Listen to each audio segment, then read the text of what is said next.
Hi everyone! Today I'm going to be reading chapter 4 of my book called The Bridge That Never Crumbles. So chapter 4, The Great Flood. In November 2018, Michael and I walked downstairs together to make our morning coffee. Suddenly, we realized we heard running water. My husband flipped on the light switch and we got a huge surprise. Water was pouring out of the kitchen light fixture like the Hoover Dam had broken.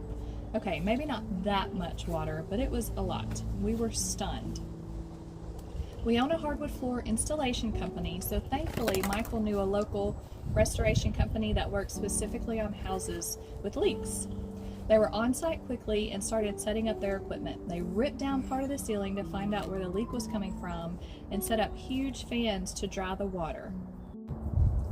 They also used huge black mats to suck the water out of the wood floor. After a couple hours, they had left and the machines were working their magic. Rain was pouring down outside and inside that day. I lost it. I cried an ugly, sobbing cry. I started asking God, why? Why did this happen? Why did He allow it? Why, sob, why? I was basically throwing a hissy fit to God. Not my finest moment for sure.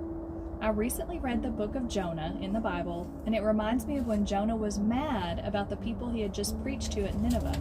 He did not want them to hear God's truth and repent. Have you ever heard of a preacher getting mad about people repenting? Me either, but it just shows that God can use anyone for His purpose. While Jonah was sulking, God provided a plant for shade. The next day, God sent a worm to eat the plant, and it died. Then He sent a scorching east wind, and Jonah became faint. At that moment, Jonah whined to God and asked Him and told Him it was better if he had died. God asked Jonah why he was mad. He contributed nothing to that plant being there. Jonah was acting like a big old baby, and at that moment, I was acting just like him. God immediately convicted my heart that day. A lot of people in this world deal with leaks in their roof every single time it rains.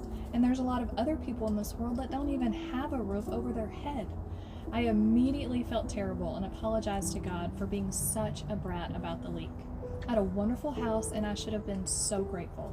So yep, you guessed it, enter promise number 3.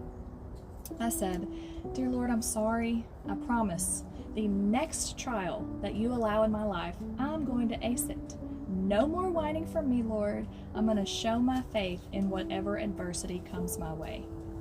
Exactly 2 months later, we were sitting in the ER while the doctors told us that at 19 months old, Grant had suffered a stroke. Thank you for watching today's video. Please stay tuned for Chapter 5 coming soon.